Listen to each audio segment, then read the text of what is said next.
Hi, and thank you for joining me for another lecture. And friends, today I want to speak about washing hands in Judaism.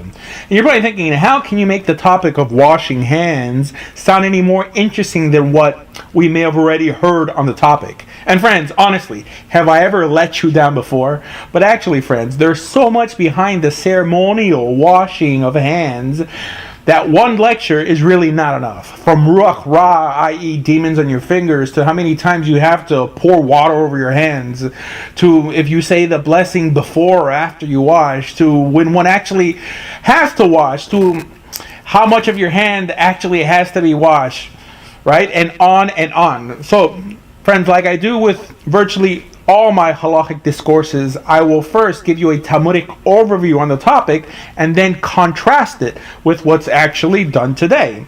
Okay? So, to begin with what we know, and that's that Jewish law requires you to wash your hands. But what most don't know is why. Now, you probably heard countless reasons why we Jews ceremonially wash our hands. Reasons that have most likely been invented by well-meaning individuals in an attempt to keep you interested. However, we at Dor Deah have a different philosophy. We teach Judaism and halakha the way it was meant to be taught, without the fluff and without the commentary, empowering you to exercise your halachic right in making up your own mind. So, that being said, friends, before we begin understanding this very interesting topic, you first must understand that in Judaism, the most noticeable distinction made between what's rabbinical and what's from the Torah is that if we have a doubt with the execution of a Torah law, we are always to take the stricter opinion. And if we have a doubt with the execution of a rabbinic law, we are always to be lenient. And secondly, you must understand that in Judaism, something neither has to be mystical nor spiritual to be obligatory. Did you get that? That in Judaism, something neither has to be mystical nor spiritual to be obligatory. And this is really a principle that you should take to heart, because the truth is that anytime someone, even with good intentions, teaches metaphysical reasons for anything that is not endorsed by the Chumash or halachic positions not endorsed by the Beit Din HaGadol, the Sanhedrin, they not only rewrite Judaism, but worse, attempt to speak for God himself. And how does this tie in with the washing of hands? Because, as you will learn today, that although there is nothing metaphysical nor spiritual with the ceremonial washing of hands in Judaism, we are still obligated to ceremonially wash them. In other words, in Judaism, and specifically Rabbinic Judaism, most of the time, laws are just developed by the court for what may have been thought of at that time to be reasonable motives. And you know what? That's just fine. Because, friends, look, the reason we keep halachot are not because they fell down from heaven, but rather because Hashem commanded us in Torah not to stray to the right or to the left from what the Sanhedrin decides. The famous mitzvah of lo tasur, found in Parshat Shoftim. So, the judges decided we should wash, so we wash. Is it a mitzvah? Well, not in itself, but again, the mitzvah is to listen to the court. Now you're probably wondering, Asher, we say, Asher kedeshanu v'mitzotav v'tzivanu. What do you mean it's not a mitzvah? No, friends. Again, the mitzvah is to obey the sages. And thus, it is like if the mitzvah came from a Kodesh Baruch Hu himself, but the mitzvah is really the mitzvah of lo tasur. Again, the mitzvah of not straying. And this, friends, is something I unfortunately have to repeat countless times, that a law does not have to have been given at Mount Sinai for you to feel an obligation to keep it. Okay? Just to be clear. So, where do we get the practice of ceremonially washing our hands? Well, friends, you first have to understand that the Torah does not ever mention partial states of tahara or tumah, of being, as it is translated, partial states of impurity or purity. In other words, according to Torah, when someone becomes tameh or impure, he becomes completely tameh. And when someone becomes tahor, he or she becomes completely tahor, completely pure. So, this notion that one can purify only one's hands was a new one. In other words, the concept is fully rabbinic in origin. And you know, as in all my lectures, when I say it's rabbinic, I mean that it is still 100% obligatory, and the rabbis in question here are the men of the great courts, i.e. the Sanhedrin.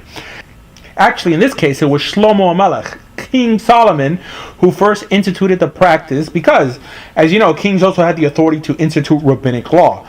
So it was Shlomo Melech who instituted the washing of hands before the touching and eating of kochim, the consumption of sacrifices, but for Kohanim only, and this was excluding Trumah. And then later on, Hillel and Shammai extended this requirement to include the consumption of Trumah, of consecrated foods, but again, just for Kohanim, just for priests. However, after this, the prohibition of eating all chulin, all non-consecrated foods, including bread with unwashed hands, was extended by Rabbi Eliezer ben Arach to include all Israel, every Israelite, to encourage Kohanim not to forget about their previous two new rabbinic obligations for when the next temple is rebuilt. Okay? Did you get all that? Now, the funny thing is that the sources don't really explain why Shlomo Melech instituted the washing in the first place. But anyways, that pretty much describes the origins of washing for bread in a nutshell. Now, after this, it seems that Chazal started taking the notion of rabbinic tumah to the next level by instituting the prohibition of having to wash for the eating of foods that are typically dipped or are damp. Now, this was developed because now that the notion of impure hands was created, then the touching of food with those impure hands would cause the liquid on the food to acquire impurity and thus transfer that impurity to the food itself. Now, the liquid was limited to the 7 liquids which serve to make something susceptible to impurity, which are wine, olive oil, dew, milk, blood, and honey. And the blood here is fish blood. However, this practice of having to wash before eating foods that are damp is somewhat contested in the Jewish world, mainly between Ashkenazim and Sephardim, something I rather not cover in depth, mainly because it's really not practiced so much nowadays. But the halakha is still to wash, as brought down in the Gemara and reiterated by the Rambam, the Torah, and the Shulchan Aruch. Now, Tosfot mentions that after the destruction of the temple, Chazal in some way ended this practice, and at least in my opinion, his pasak makes the most sense to me. Right? Safek derabanan lehakel. What's the safek? Look, guys, remember, we're not dealing with real tumah here, but regardless, due to all the machlokot, modern poskim like the late great Rav Ovadia Yosef ruled that one should wash without a bracha. Now, regarding fruit, most poskim were lenient on whether one was required to wash, with the exception of the Ritva. But regardless, friends, with the exception of washing before dipping karpas during the Seder, this practice is for some reason not one that many are makpid on. And another important detail that I think must be mentioned regarding at least netilat yadayim for tumah, the washing of hands because of the supposed removal of tumah, is that, like we said, it's not actual tumah, because remember, the law is that a Kohen, a priest, cannot eat truma without having his whole body completely purified. So even while washing for truma, they were still already clean. In other words, this means that biblically a Kohen was not able to consume truma if they were tameh, meaning that a new rabbinical category of truma was invented that in some way could be removed by merely pouring water over your hands. And why am I repeating this, friends? Because I think that it's imperative for you to know what we're actually describing here, which will then help you decide how strict you should be on defending newer unbinding customs that have been built around these halachot. So yes, there's a huge difference between rabbinic tumah and tahara, and tumah and tahara from the Torah. But anyways, friends, before we move on, let's take a moment to think about these halachot regarding the washing before eating chulin, the washing that we do for bread nowadays. First, again, the Gemara does not mention why the initial decree was enacted by Shlomo Melech, at least regarding kochim, and it doesn't really go into detail why Hillel and Shammai felt that they had to extend it to include truma, and it really doesn't make any sense why Rabbi Eliezer felt that all of Israel had the responsibility to remind Kohanim of this rabbinic mitzvah by adding the stringency on them, when again, when there's another Beit Din HaGadol, they could have known this degree completely. And as you also know, water back then was not as easy to come by as it is today. And it is also true that washing back then did not resemble the spectacle that occurs today either.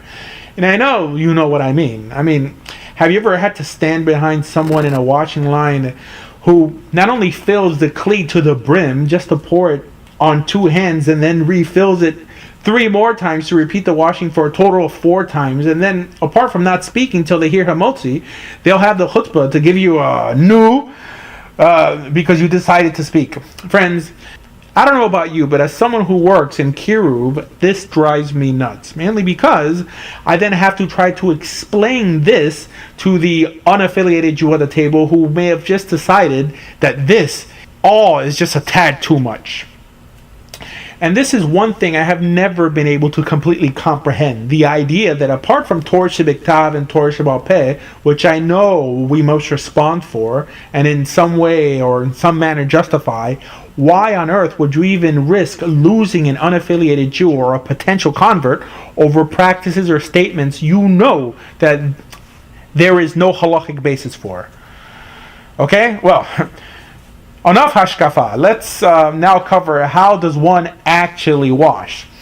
Now, as you know, there are a few different reasons that one needs to wash their hands in Judaism. So first we'll cover the washing that is done for bread, the netilah for chulin. Now, I know you've seen it, that one picks up the cup with one hand and pours on the other, alternates, then repeats the motion, sometimes even 4 times on each hand. Well, what if I told you that all you need to do is wash 1 time on each hand?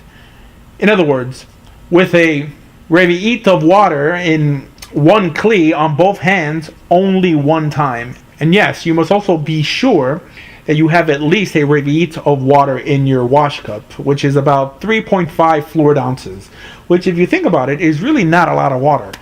Now, there is another opinion out there that holds that even a spigot itself could act as the actual kli. And the koach gavra is displayed by opening and closing the spigot. And although it's not something normally done, for sure it's really something to consider. And I just thought that I should put that out there. And also something that you probably didn't know is that all you really have to wash is only until the second joint of the hand and not the whole hand. Now, I know that this is not what is done today, but anyways, this explains the revi'it, the 3 ounces of water, or the 3.5 ounces of water, right? Because how could you actually wash a whole hand with only that amount of water? Even if you took the stricter approach and poured a whole revi'it on each hand. Now, I understand that most poskim, including the Rambam, hold that one has to wash the hand until the wrist. But this seems to be a chumrah. Actually, the Rosh and many others held that Chazal only required, like we said, up to the second knuckle of the hand for chulin, and onto the third knuckle of the hand for truva, which is not really relevant today because we don't have a temple or kohanim eating actual truma. And friends, after you wash, you must then raise your hands, or if you hold that it's up to your second knuckle, raise your knuckles upwards, so that if the water trickles down past the part that you're not supposed to wash, right, and then trickles back, it doesn't then impurify your hands. And after this, you must make sure that your hands are dry, completely dry, before you eat the bread. And regarding the back and forth and determining which hand you use to pick up the kli, that you use to pick up the cup, all this is based on the Kabbalistic Sefirot, on the notions of din and chesed. So, in other words, if you don't follow Kabbalah or don't think that Kabbalah should alter halacha like we don't, then you can really skip all this. And if you're wondering, where did the practice to wash multiple times actually come into play? They were actually instituted, for one, because there's another law that teaches that one should have clean hands before performing any sanctified act. In other words, it was a way to get people to wash their hands before the initial washing. And 2, to wash away the rabbinic tum'ah, which they even sometimes confuse with ruach ra. Actually, this is why they ended up moving the blessing till after the washing, because of this stringency of including the washing for the sake of nekiyut, of cleanliness, alongside the netilah for chulin. Actually, this is how the Machaber brings down the practice on saying the baracha. He says that if your hands are already clean, you say the baracha before you wash. However, if your hands are dirty, then you say the baracha after the first washing. Not to mention that tumah, especially rabbinic tumah, has nothing to do with ruach ra, literally an evil spirit. Now, the Gemara does mention having clean hands before doing any sanctified act, but this does not necessarily require a washing with water, right? I mean, you could wipe the dirt off your hands, or you could even use hand sanitizer. And when the Gemara speaks of dirty hands, it's not speaking of invisible dirt or because of germs. It's talking about physical, visible, actual dirt. However, the later poskim felt that they could not trust you to keep your hands clean, so they combined the washings. And regarding the bracha, unlike what people do today of saying the bracha after they wash, the halacha is actually to say the bracha before the actual washing. Actually, the Gemara is very clear that the only time the bracha ever comes after the actual mitzvah is only for gerut, when a ger tovos. Why? Because he's not a Jew, so he can't say the bracha Asher Kedishanu v'Mitzvotav v'Tzivanu, who has sanctified us with his commandments and has commanded us. Why? Because he hasn't been commanded yet, because he's still a goy. Now, Tosfot was the first to give a reason justifying the practice of saying the bracha after the washing. His reason was that because the drying is part of the actual mitzvah, and their custom was to say the bracha before the drying, that the bracha is actually not being said after the act.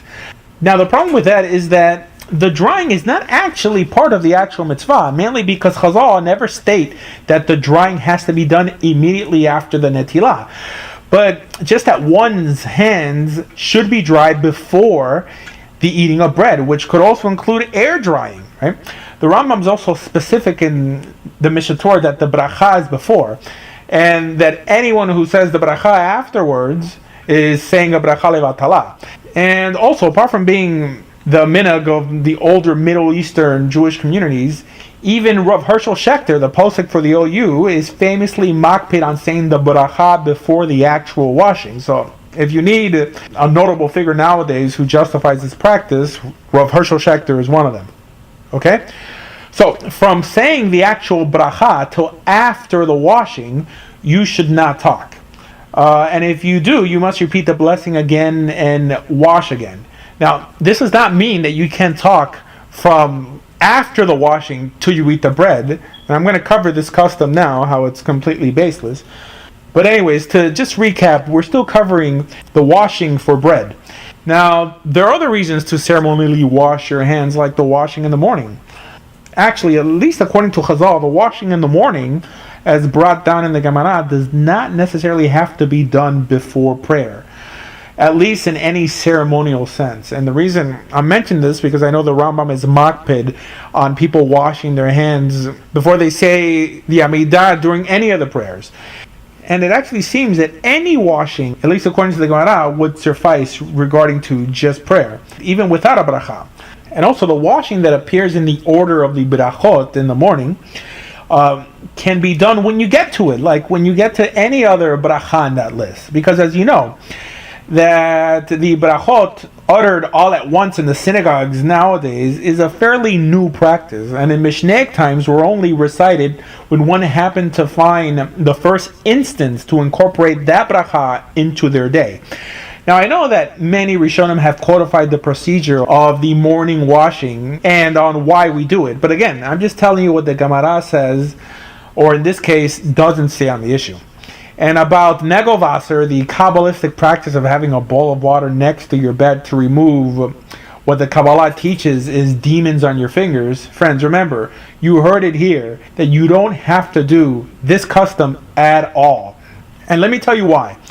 Because, friends, first of all, the notion of Ruach Ra on your fingers does not appear in the Gemara as Ruach Ra, but rather it does appear as something called Bat Chorin. Now here Rashi states that Bat Chorin is Ruach Ra. Now in the Gemara itself, it does not associate this Bat Chorin with the morning washing or the morning at all. And even some, like Tosfot, tried to excuse it away as some spirit that did not make it to Europe. And others, like the Rambam, skipped this whole sugya completely, the whole sugya of Bat Chorin, or even mentioning the notion of shifta. And it really seems that it's an attempt, at least by the Rambam, to save Chazal from ridicule, not to mention that the Rambam himself did not believe in demons.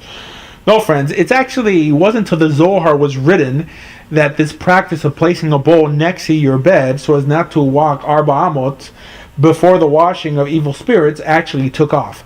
Actually, the Zohar went as far as to declare that one who walked more than Arba Amot, right, 4 cubits, would be liable for the death penalty. Pretty heavy, huh? And then we saw that the Shulchan Aruch broke from its Rif Rosh Rambam row and chose to paskin like the Zohar in this area, and it was really after this that this practice became solidified in the Jewish community.